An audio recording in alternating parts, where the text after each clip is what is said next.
How to overcome fears when it comes to connecting with others and oneself, facing your past versus dwelling in the past. Well, you can't overcome anything until you actually look at what it is. You can't overcome your fear until you know what is it I'm afraid of and why is it I'm afraid.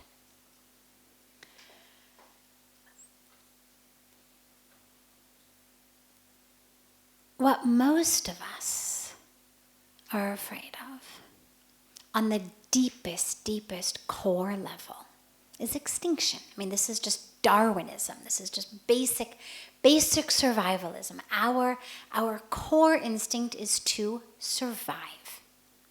This is true whether we are a mosquito, whether we are an earthworm, or whether we are a person. The deepest fear we have is that we will die.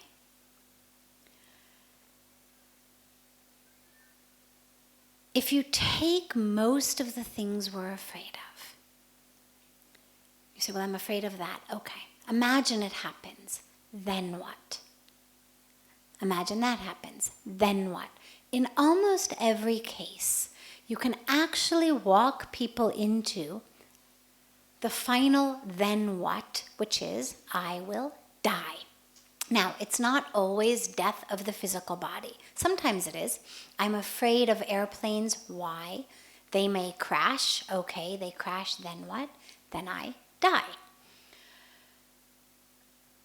But we're also afraid of things like humiliation. Why should we be so afraid of humiliation? If you take people through that, why are you so afraid of being embarrassed? Why are you afraid of being humiliated? Because actually what it does is gives us the experience of ceasing to exist. Not on a physical level, but on a deep emotional level. And the reason that happens is we have developed identities that are based on what other people say. Begins when we're in our mother's arms. Babies look at their mothers. The mothers look at them, they make eye contact, they smile, they love. These babies grow up feeling good about themselves. Look in our mother's eyes. She's upset, she's stressed, she's not making eye contact. Kids grow up feeling less than worthy. You also end up with all sorts of physical ailments, but I won't go there. Lack of love actually ends up having a lot of physical ramifications too, and medical ramifications. But just on a psychological, spiritual level for a moment, we literally live judging ourselves based on how people respond. If I tell a joke, okay, I'm going to give you all a joke, and I tell it, and nobody laughs, something inside me is going to plummet. And that's because as we look at each other, we are constantly readjusting how we feel about ourselves. If you see someone and they greet you with this, we feel who we are changes. Wow, I must be someone wonderful. Look how excited that person is to see me. And if you go to see someone and they turn their head or they kind of give one of these looks, we fall inside. Now, intellectually, we may not even know that person. Or we may understand what their issue is, why they're a mess. Doesn't matter. We are constantly readjusting our sense of self based on how people look at us. Think of the last time you went to a party. You dress up, a party, a wedding, whatever it is, you dress up, and you go. No one looks at you. No one notices. No one comments on your new clothes. No one comments on your new hairstyle. No one says you look great. You come back feeling like, was there something wrong? You keep checking yourself in the mirror. Thought I looked okay. There's something very, very deep within us that is getting cues of who we are from other people. And so our fear, our deepest fear, is that I will cease to exist. Physically, yes, but also energetically. And what this leads us to is a lifetime of being afraid to do things because, oh my God, what if I fail? And then you take people through it and you say, okay, so imagine you fail, then what? Then people will know I'm a failure. Okay, so people know you're a failure. Then what? Then they won't love me. Okay, then they won't love you. Then what? And slowly what you realize is, again, the final is, I will dissolve.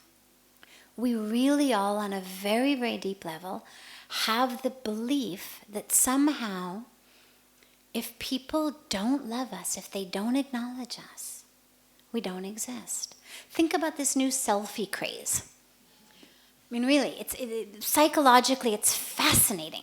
I have to find some time and do a little bit of research on the sheer number of people who actually die every year simply taking selfies.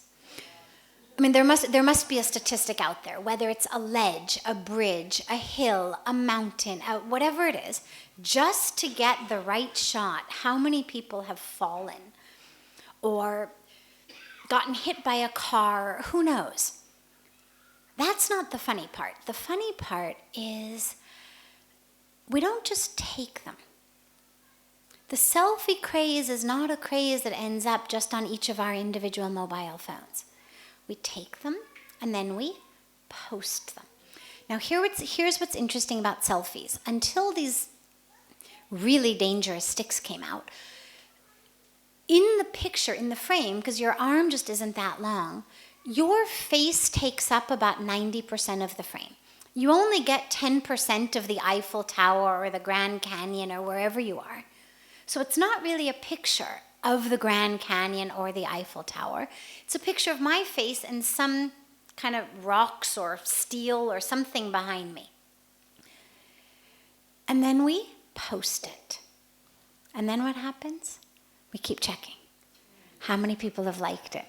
How many people have commented on it? Oh my God, nobody commented, nobody liked. What happened?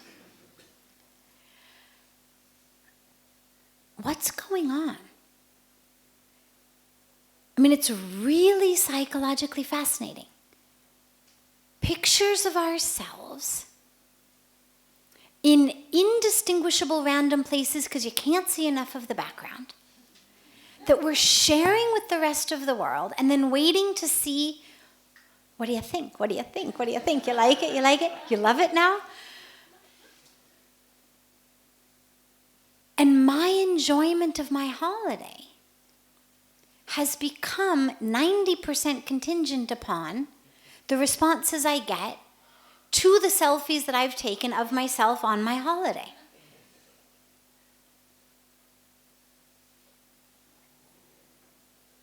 If nobody likes or comments on our picture, we experience on some very deep level that we don't exist.